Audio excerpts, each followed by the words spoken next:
Shalom, shalom, everybody. It's your brother Yaakov, back again. This time we're going to talk about one of my favorite subjects, watching your mouth, or just plain put, shutting up. And we're going to come with some scriptures, as always. And we're going to start out this week in the book of Ecclesiastes, chapter 10, verses 11 through 13.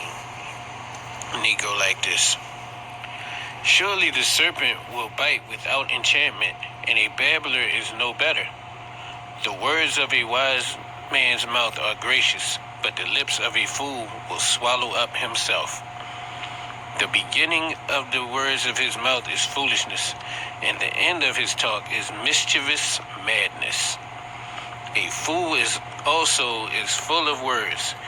A man cannot tell what shall be and what shall be after him. Who can tell him? God's Word translation breaks it down like this. A wise person's word wins favor, but a fool's lips are self-destructive. A fool starts out by talking foolishness and ends up saying crazy things that are dangerous. He never stops talking. No one knows what the future will bring or what will happen after death. New Living Translation. Wise words bring approval, but fools are destroyed by their own words. Fools base their thoughts on foolish assumptions, so their conclusion will be wicked madness.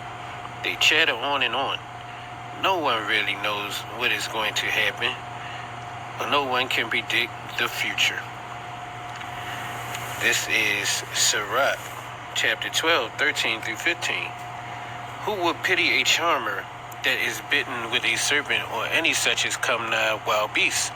Someone that goeth to a sinner and is defiled with him in his sins, who will pity? For a while he will abide with thee, but if thou shalt begin to fall, he will not tarry. Now let's get that out of the Good News Translation. Nobody feels sorry for snake charmers or wild animal tamers who get bitten, and nobody will feel sorry for you if you run around with sinners and get involved in their wrongdoing. Nobody will also feel sorry for you if you run around with a person that can't control their mouth and get caught up in the fruit of their lips, whatever might happen as a result of all that yapping.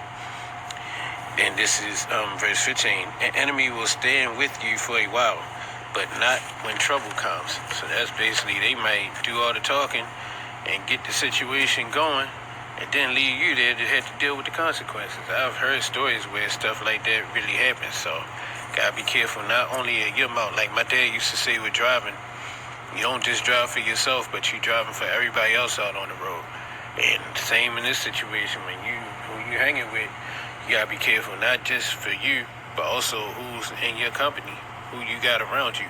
Because you might get some trouble, might come to you, not only just for yourself, but for somebody that you be with. You know, you might not even think like them. That's why I'm very, very careful of the company that I keep. Most of the time, I like to be by myself, for real. And a very select few that I might hang out with. Let's get back into these scriptures. This is Proverbs 10 and 14.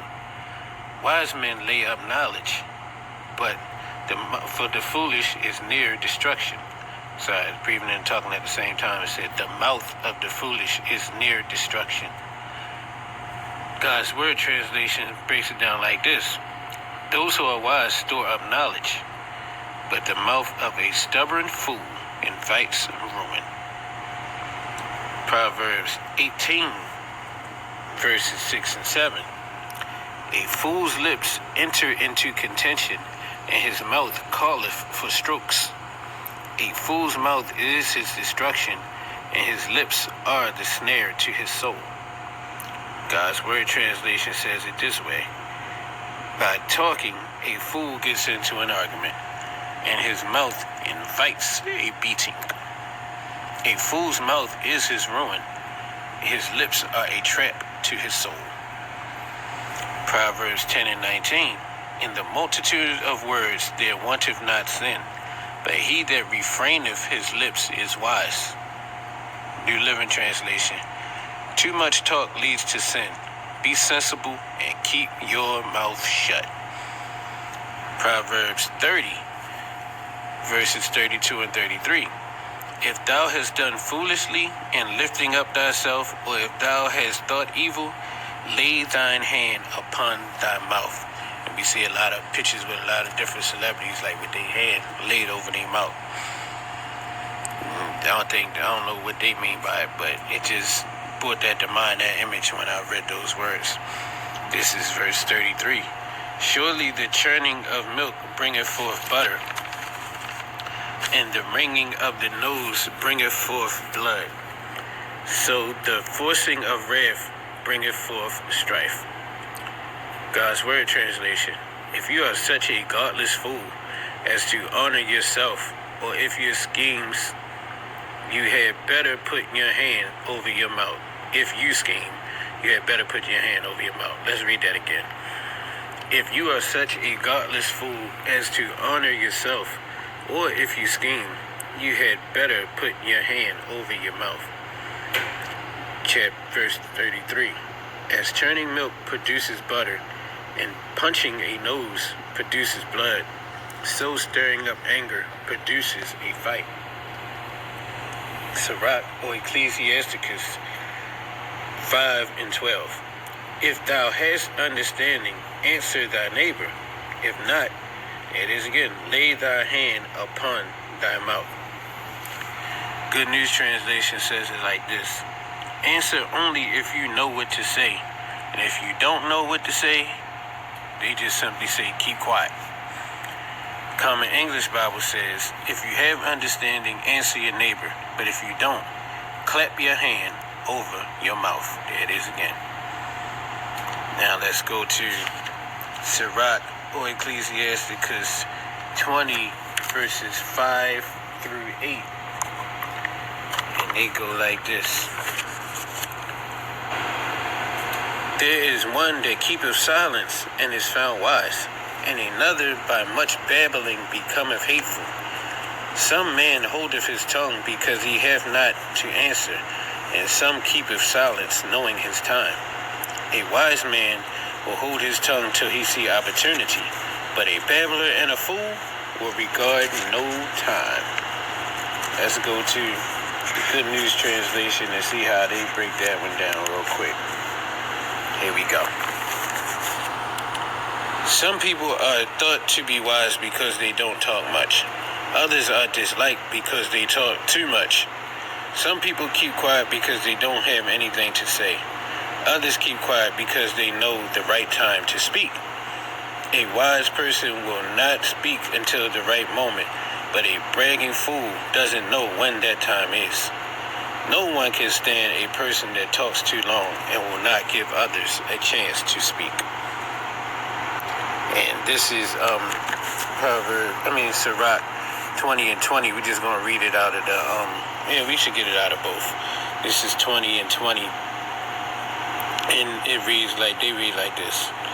It says, a wise sentence shall be rejected when it cometh out of a fool's mouth, for he will not speak it in due season. And let's get it out of the Good News.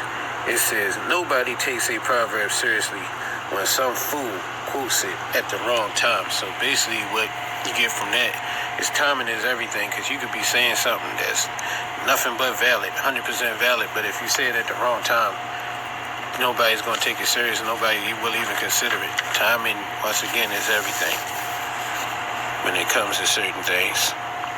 This is Psalm 141 and 3.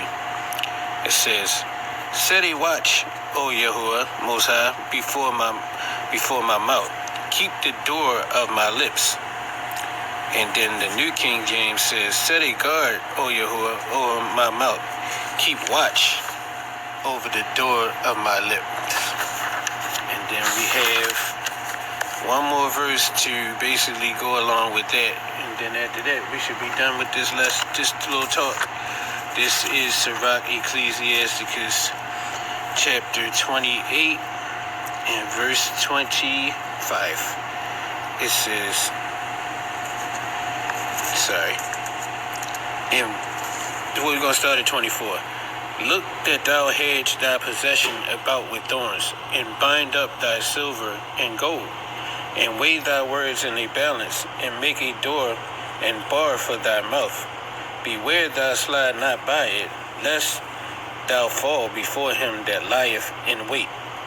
So let's get that one out of the book Good News Translation, Book of Sirach, Ecclesiasticus, chapter 28, and we're going to start at verse 24, and they go like this.